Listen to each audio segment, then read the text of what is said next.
Now, what we're going to do today is we're going to hit tort law all day long. And my goal in torts is simply to give you a review of the law, to make sure you understand the basic concepts of tort law. You have had a year in school in this area, so I'm not going to go back and read the outline to you. It's too long. So what I'll do is lecture from the outline. I will tell you where I am, and I'll say highlight this, highlight that. And then when you get out of here, what will you do? You'll probably spend about 3 or 4 days going back through the outline, memorizing your rules, applying, taking a look at your notes that your teachers gave you. And you know, most of you had decent teachers. So if there's an inconsistency between my outline and the teacher's outline for baby bar purposes, I would use my outline, only because I've been doing this 25 years. I usually tell my students when it's a law school final, use your teacher's material because they're grading you. But I think I know how to take the baby bar better than they do, okay? So I would say use my outline, that or supplement with the Gilberts. I'm not going to read the outline to you, though. Okay, is that okay? So I'll be moving at a fast rate because I have to, but you'll get a lot out of the lecture. I think you'll enjoy the lecture. All right, let's get right into it then. Let's go over to page number 1. The first thing we have on page 1 and page 2 is the checklist to tort law. Now, if you come on over here to the board, we have a checklist for torts. And I want to go over this briefly with you. I talked about checklists yesterday, and I talked about the way to spot issues, correct? So what you're going to do when you walk into your final baby bar exam and they say go, the first thing I want you to do is to write down what I call the 10 areas of tort law. These are 10 topics. So if you're an English major, we're talking topics here, okay? 10 topics they can test you on. What are they? Number 1, intentional torts and defenses. Number 2, negligence and defenses. Number 3, miscellaneous tort concepts. Those are things like wrongful death, survival statutes, statute of limitations, immunities. Number 4, strict liability involving animals, activities on the land. Number 5, vicarious liability. Number 6, products liability.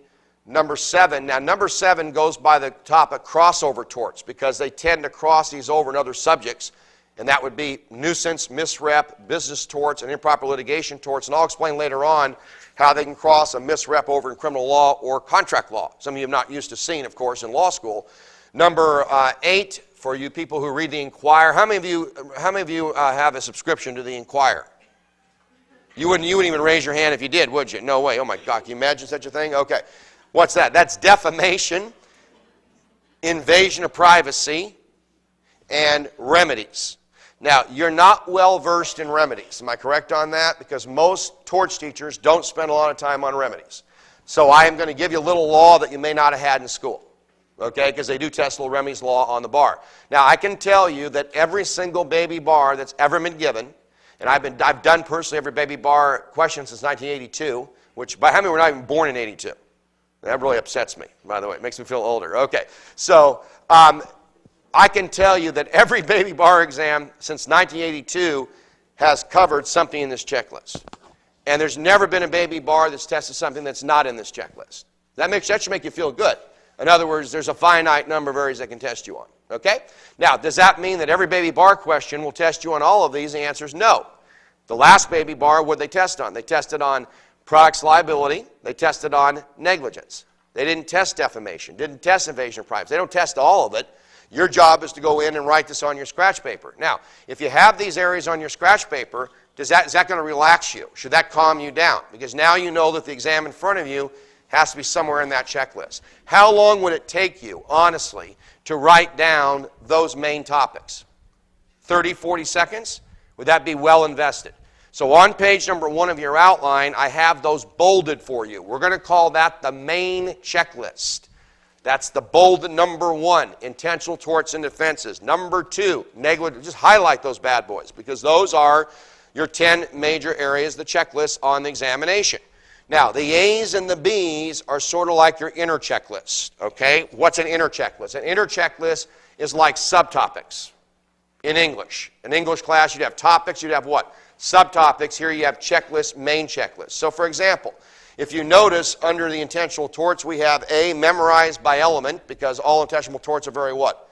Elemental. Battery is, assault is, conversion is. IRAC them.